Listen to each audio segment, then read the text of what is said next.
Now, if you tell this to media, won't talk about what you're talking about right now, but people will say that's because of systemic racism. That's because all of that's been the reason why we are where we are right now, Judge. Because you're not being compassionate to see the pain and the suffering and the challenges Black America's experienced. It's because of the systemic racism that we have. What would you say? Okay, yeah, get over it. In other words, buck it up. You know, it's adversity. The world's got adversity. It always has. If it's not a tiger or a lion trying to eat you, it's this. So face it, become prepared to deal with it. Stop looking for excuses, even if there are some. Don't take them. Just say it's something to go conquer. I did something. Now, one thing I will say about this, they have a habit in this country of using black people as guinea pigs.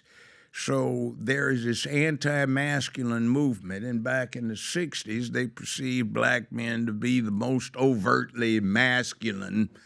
So let's attack them first. If we destroyed them and put them in their place, and black women know how to do this well already, then we can make this move up, and then we can do stuff at the top that'll filter down with the propaganda so you unman the country. Meanwhile, the People's Republic of China in January 2021 put an official man-up campaign in place, and so did Russia some years before. Now, I will say this.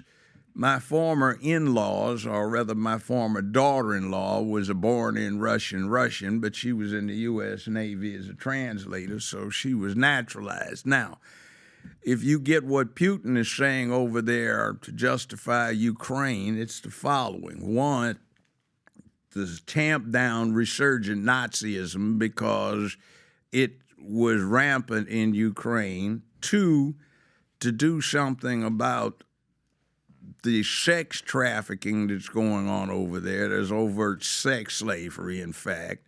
And three, to save the country from imposing the LGBTQIA plus cult on the rest of the world. Now, I was surprised. I do this X space now, used to be Twitter, and I thought I was getting trolled by some gays that were calling in, but I was surprised to find that they were very much opposed to LGBTQIA as a cult. Like somebody said, well, you can be Islamic, but that doesn't mean you support ISIS or Al-Qaeda, or you can be Christian, that doesn't mean you supported Reverend Jim Jones and drinking Kool-Aid at large church picnics in Guyana, so it's like a lot of them have bad memories about this exposure to pedophilia, and they don't like grooming, and a lot of folk are decent to say you should not deal with children and sex in the same phrase or same paragraph. So we've got these things, and you have to understand what we're facing from the way Putin explains it is it's like a religion. Now, to understand that, think of Buddhism. It's an old, ancient, honorable religion, but there's no deity.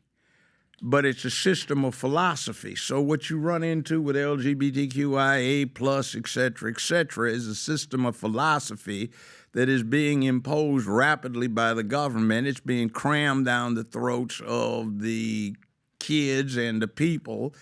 You can't put a Christian cross under an American flag on a government building. You can't put the crescent, the Jewish star, a Hindu symbol, or Buddha, or whatever it may be, but you can put a rainbow flag. And you can paint the sidewalks in D.C. rainbow colors, and you can have a government building with a banner rainbow hanging down 11 floors. You see, in other words, the government itself is imposing a religion that it's not giving the citizenry a choice as to whether to follow or not. And as far as the grooming of the children concerns, well, some of us remember if you don't go to church on Sunday, you can't go anywhere else the rest of the week. Well, mama may have taken you to church, mosque, temple, synagogue, whatever it may be, and you fell asleep after 45 minutes or whatever it is. But now, from kindergarten on, you sit there for 6 hours a day, and the teacher with jangles around her wrist and the itsy bitsy spider and all of that, and then they've got a rainbow flag on the wall, and they're teaching this to the kids 6 hours a day. So I know I can remember stuff that I learned when I was in the second grade. Occasionally it'll flash in the back of my head. So I can just wonder what some of these kids are going to be thinking in 70 years, whatever. I don't like the picture, because I don't care what somebody does in their own bedroom. Get your freak on. That's your business. I mean, do it as long as you're not sending somebody to the hospital. But Yes, sir. it's keep it in the damn bedroom. When somebody starts trying to bust down your living room door and say, I'm coming in here with this. No. And then the other thing is we have to deal with manhood and rationality, reason, critical thinking, objectivity, and getting away from emotionalism. When I was on the bench toward the last few years, why'd you do this, young man? I was emotional. Would you please give the court a reason for why you did this? Okay, you were emotional, but what was your reason? You're asking the court not to send you to jail and put you on probation. But I was emotional. What? You know, you started getting this kind of nonsense where it becomes a thing where the population has been propagandized into dysfunction. I mean, it's like, see, if you're going to have a healthy community, you have to have a balance between what the individual does and what the individual obligates himself to when it comes to the whole community. Duty, honor, obligation, responsibility, accountability, duty devolving into courage and elevating itself into bravery, so that what you're about is making where you live a better, safer, more secure place filled with economic prosperity, opportunity, all kinds of things, public peace, dignity, and order, where you are a man of public peace who can be brave and courageous when necessary. When the Titanic goes down, you say, ma'am, you and your child have my seat, I'll drown with the boat.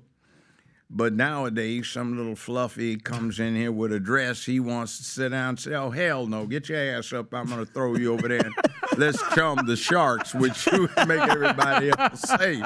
You know, I mean, really, it is not all right to be a coward. We used to hunt as our number one first profession. And if you're going to do that, you have to have somebody watching your back, your six, so that people would be willing to put it on the line for each other. That's bravery and courage.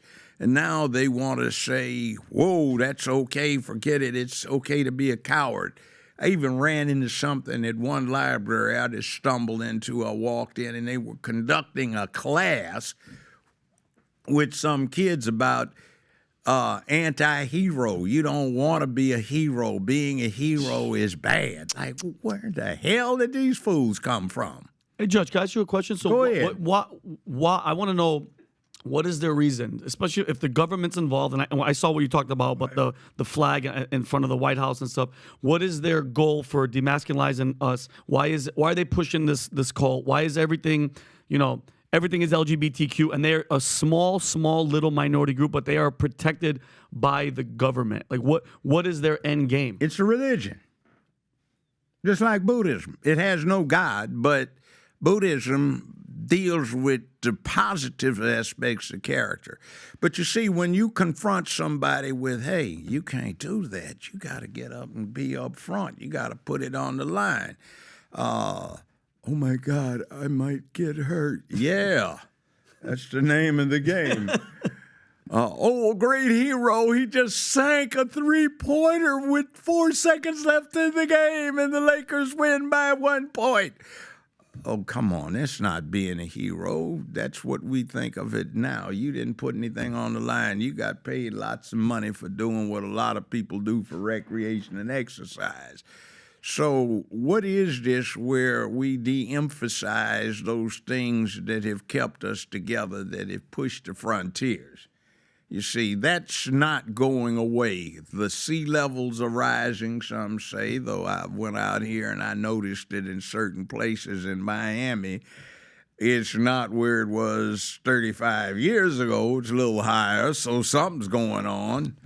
I've noticed, I used to have a place up in Aspen for about 10, 15 years, and I noticed that the snow level is dropping down. In fact, a few years ago, I put a marker on a ski lift pylon, and it kept inching down foot by foot, quite a few feet over the years. So something's going wrong, and the world is getting more populated, and resources are getting sparse, and this thing about manhood is going to become very valuable once again. So what are you supposed to do with all of that when you've been training the boys to get away from it? Because you see, getting up and giving up your seat on the Titanic takes a lot of conditioning from cradle to whenever you happen to be found in that situation. So you're not going to suddenly put that in, oh, man, I'm not getting up out of my seat. You can go do it. You're equal. Go swim with the fish. I got my seat.